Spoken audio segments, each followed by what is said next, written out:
Badwam so kase me mo ache me mo akwa ba me da se so hwa Adom TV na nsem no e do so pa de obetie bi ene se esu tene eye ankobra sa brede mpanimfo chemu a ani no ete sanso ena eye oyo ayokoa odikuro ye wo hono no mpanimfo chemu se watu na sansan se galamse ye amampanyine ebra no opene ya de se wugire mu denden de wonom eye bi na enkrofo bi nso na mpanimfo bi a wonom ewo saglemi Wamu nsɛm otudwa no wɔkyerɛ sɛ Ghana ban ne nhwɛ na afia pomuden bia yɛ wɔ no no sɛ nkrofo bia yɛ wadwen sɛ wɔpɛ sɛ wɔtɔn mpo a wɔhwɛ na afia wɔnte wɔ ho emfiri ho na wohwɛ sɛdeɛ GS bia mu to hɔ no sɛ adusuafo ne abata wɔn a anya school a wɔnya bi so a wɔmpɛ bra bɛsesa no sɛdeɛ abata ne wɔn ma akɔgye twi a wɔn kɔyɛ nsakyerɛyɛ no mu nsɛm yɛde som wo hyia me a yɛafrɛ me anɔkye wɔ aba agyewa sɛ wafenkyerɛ mu ne mede toa so ama Ghana mampanyine ni na ban ti so ani so ade hunu ba ko ne se wo mu ati ensuensu ahodo so wo man mu na wotu fom agudie na mra kwanso no obehwere wa bra ne nyina se be ya yensu ahodo wo man mu no ani bete sanse o my Ghana dachi enti na nsuo ba ko na galamse fue wo ma hono ne se poto ya wo de ye hwie nye na ye ankobra sutene sa brede so afo ya wo no e no hwefom agudie to ho nsam so de nsam watudwa e na wo kye se saa nsuo no mpanimfo akosabi ya wo maye mu hwemu ahu ne se efi no ewo mu no asase ekofo na kyese nsuo no ani eti Adom kase ne na twetwe nkomusi na eyi ye fasusu a oche de yes we can do it yebotumi ama yensu nenyu ato wo bebia do ye brim oye ofin oye ankobra oye pra oye tano mo otibia na bebia wo bia no de ye Ghana fo se yagitum de ebohwe ma yensu no nenyu ato a yes we can do it no na da mabiri yebototo asre obia de bebia wo bia bebia gine bia no it's also your responsibility onye amemre kuduka mankoteme responsibility anana na do danko akofo ado ne responsibility oye ye nyina as Ghanaians de bebia ye wo bia no ibotum ye gina na ye protect our river bodies na mensini krache welembele esibonzo enso ede ensema wodo bi eto Adom kase enim ahwensu ya oyensu a it goes runs through 7 districts all the way from western of Obotanum na along the banks of the river no amanfo na no wodizi wom wochinam wom wonnom wom we bibia nti se obande galamsey activities or say ensu na or the helping or the brain anunti na ban ye na adwende sa nsu be say da de obomodin amanfo tire what then how it goes nti we will have to keep the effort. So the ministry has to be resourced, and then other agencies that are doing the anti-galamsey activities, the MMDAs, the security, all of us. It's a collective effort, like they said earlier on. Going forward, no, it will be better than what we see now. Egusu agina fo magudie tu ho enseme mu na akopie mu adanse asokọ akroba akohye Fred sa ayokoa na odikuro ye wo ho me na na akojo ekuo otoso mienu na me na okase opanyini ya wono no ye ekuo na hene wo fo me na na akojo brenya ahye se odikuro ye na akojo ekuo otoso mienu onfa na kodwanto na afie kura no onyina nkyɛn asa ne gina ne sɛ na kyerɛ mu wa kwantu mu na obeduru no wote sɛ galamsey ya Ghana mampanyi na dodan kwakufu ado his excellency ene ya santema nyina ewura otumfo sɛ tutu abibio de wani asiso etufo sɛ obi antwere ho mfiri ho no na nakodwaku ya wotoso mienu odikuro wa ayokwa de ono ankasa first in metri so wo ye galamsey wo mpotem wonti ekɔ na hene beduru ye no na ho ahia sɛ wotu ne nan siso no ka kyerɛ panyini sɛ kwadu a wode abɔde ni wonhwɛ na wompa ho abedwako no hwehwɛ mu na se bubɔ no amra no ene ne di Adom kase ade apa pie mu ewo adanse ayekoa ewo adanse asokwa mansini emu dede pie mu ha nyina ene sɛ man na de pie mu awo kwakrodua mu a krum ha fo nyina na bɛbɔ dompem ewo park yi so a wɔn adwene ekuro no empuntuo ho ɛno na babɛtɔ dwa sɛ odi kuro wɔ krodua mu no wɔn de kwadu maako dumwatwe ena de abono enam so ama akona hina wo adanse fomna e de atudwa se na no entra nkyɛn kakra na ɔte committee enipa enum so ɔmo enhye akyire na ɔnya nhwemu na semre no so na wo se wasan ba ɔbɛfrɛ na so onipa foforo bi nso ana ɔbɛyi no amana bɛhwɛ kuro no so a watimi ayi yɛne nanan eni nkɔmɔ ne emisa na sɛ edi enti enenne ɔse nanan entra nkyɛn tukwan kakra me wa abrochire na me ba ya no na kuro no abo charges bebree o se kuro no nkoye nti no ese me bana nipa me di kro no gya no ayo di kro no me ni hia bisa no nsemo ekoso di nti akro no nkoyi nti mai bo dwa se ebihia ni adwendwene kro ne ho odi kro no mama na tranchen na meyi committee for say ombuhwe kro no so mame na me anonso me edi maso to form na ma yenhwehwe mu nti no menya enough proof na chese Messi mijina bia odi kro ya yese wontra enchen so e wa ha yemisa nana se boni ban eno wa yentia enne yese wonfa na konwa ento enchen menya galamse okure mu nti minim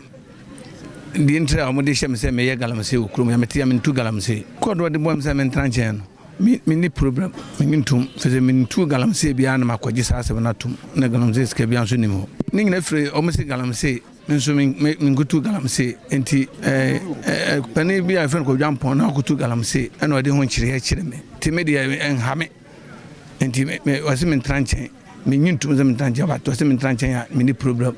yene ti omufo okrodie mu bi so ebedi nkomo na ebisa timemufo ese die akoso e wo kremu e den na wo so wo de eka efa ho na mewura ho die enti a mewura ho ni se menim se yeyi krompanifo ahini a wona wo akukuduro wonim kasa ana se bibi kakra wo wonsem a se bibi ba obetimi etu ho anamo yeni agina na ho se ro ba ya mayene no yeni agipa tie da na se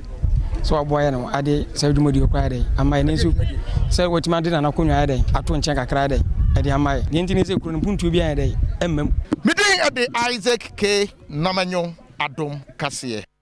Yenko ensem foforo emu a na ekua wofre wo ho se team Saglemi not for sale na chese Saglemi affordable housing na omampanyi dada na se NDC abane breast wo musisi ye no omo se wo ankasa tekuo fra mo se saa dan no omo tonwa enyeye na opanyini a wono no odi wo mu anim no na otu da kon wo chese watete se aban ya woti so ese sika de ho omo de bewie Saglemi housing project no enso saa aban kro ya wo kwa amasama around stadium ho no mo a wo mu esi affordable housing ni bi ewo ho na de enti na wo saa sika no wan fa mewie no mate se mpanifo ahwe ya wa bie mu se omanfo mu wo sika no na se adwumaku ankra sika bi omra no meto Saglemi adan no nyina no mfa nya de ope na nako ya sori chese so obi nim na okọ aban yi wo so okoto saa adan no de abeye ono ankasa na ejapade a oba ho mo ne de besi ani ja de so obepene amampanifo aton Saglemi affordable housing no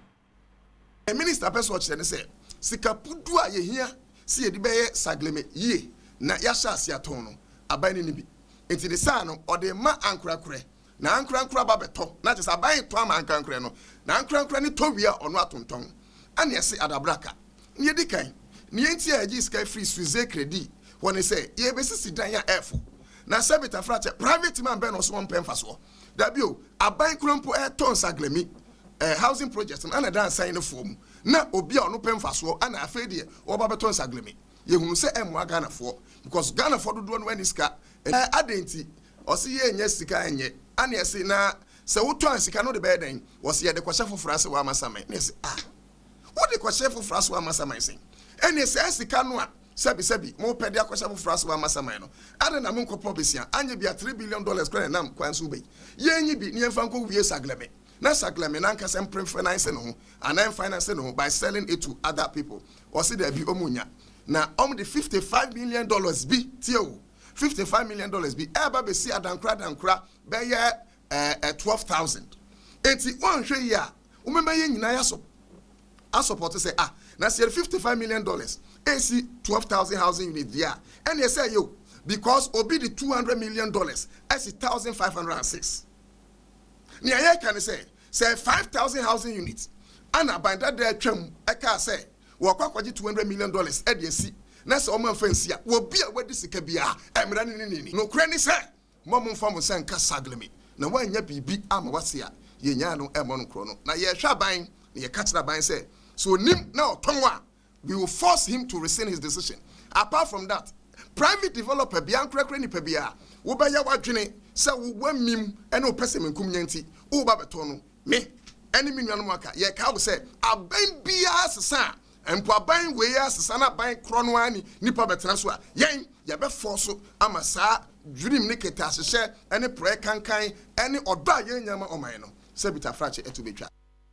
Yemfri ho ne nkwa ngumasua mu nsemu na nche bia na beti odwa se wo mu atro BC social ne braso sento asosuku ahodo opese wo kɔ no GS fo mpanimfo ne beto abonten ne wi ase ne nkwada beye empem edunsia na wo mu entumi enye suku a wonom ebekɔ na mpanimfo hye se eho akohia se abatan ne wo ma no etumi behia bia ye faako na wo hwɛ na de ne nigi ne suku ho na nenye ho no onye nsachare de wanya bi kura so ompe baabi mfa no ento na ya mane boni kojo bensa abrampa etumi kopie mo ne deputy national coordinator de ma free SHS secretariat no na Africa mensa twetwe nkomose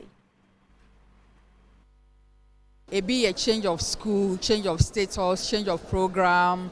and a re-entry. It be more we school last 2 years and a last year, but for some reason, went to me and school. So almost a re-entry at the amomo. And this is for no ha because some boy home last year. Kojo, you can attest to the fact that yechi obi wahana or jijiska. And I so no the way you man a critical near here bambo. Into police if one waha a boy home. And wechi and a wofo be any I don't cast a train como. Echiro how a woman won't see a woman ABPMO resolution center honum.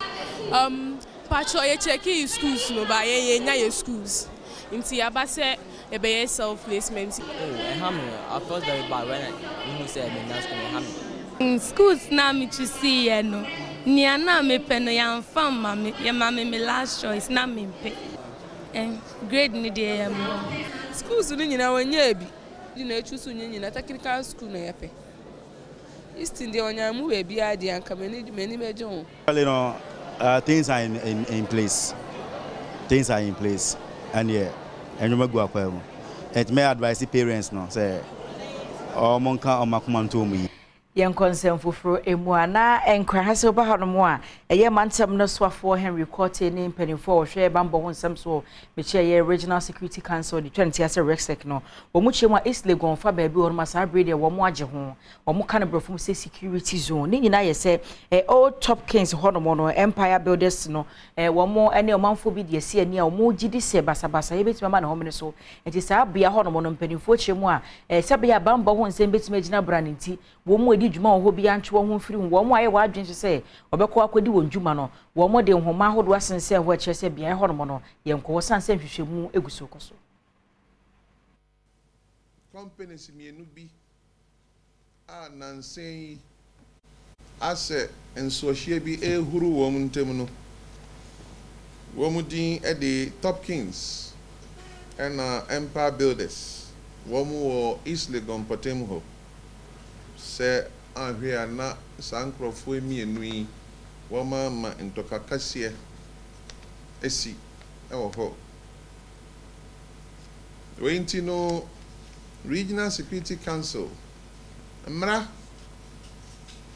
a emaye kwan mi ye adwuma e kire se esi ye bo modeni se ye behwe na asumdwe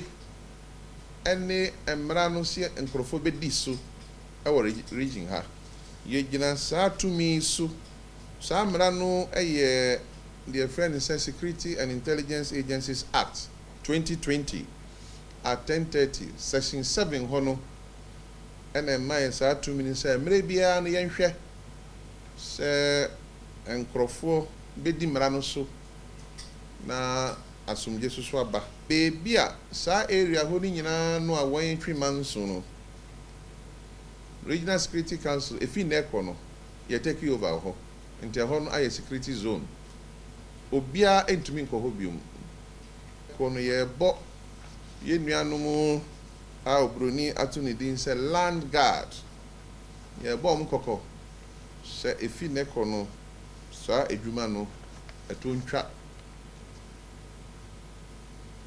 Yan consent from Ghana National Petroleum Corporation no GNPC me no ka say o motima kopie mu mfimfi mantem mu na ni nyina ye se okọ horoma bia ya mpanifo agesi woroma wo mu etu fango wo hono no wa hyemra se afanifo yi nam e wo sansuo no so no won twe ho be 500 meters emfiri bia ya wono me ye adwuma no nanso wo mu yi nam ya adwen yo se bia ya wo mu etu fom ye fango no e ho kwa na nam na kase ne wo de mu oduwo ti ho na wo mu aban ya se wo mu esesa nam e wo ho no mu ani na ne ho akohia se mpanimfo hwe na wo ma mpanimfo a wo twe aso aso te na wo no mu a eche se mpanimfo agina ya wasie no wo kotia no wo ye de ni se wo ye obia ya wo tu from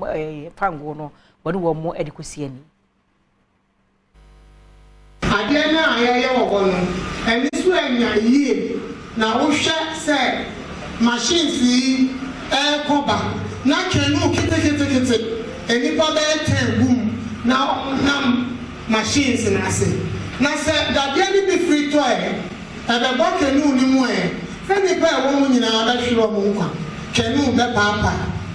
anu ti en sase omo ba but aswodin nti ase omu ya ye omu obi be se omu yi omu pa be hye rig na se ne nkasa mu editor dwa say wo mu dwuma wo mu edie no e wo nsunsanso e wo farefo no apomoden so enu nti na di so mo twem ho efiri ho rig na 961 siano ni nyina ye ebua emu ye donko e wo mu se oya no ye tubio but enu nkyere se asawo ana oya obia so gas we ni bronisi hydrocarbons ayen frama mo fa we ni enti ye tutu mbrei ye biesua anye bia frama ni bi ebepie afari na wapa hona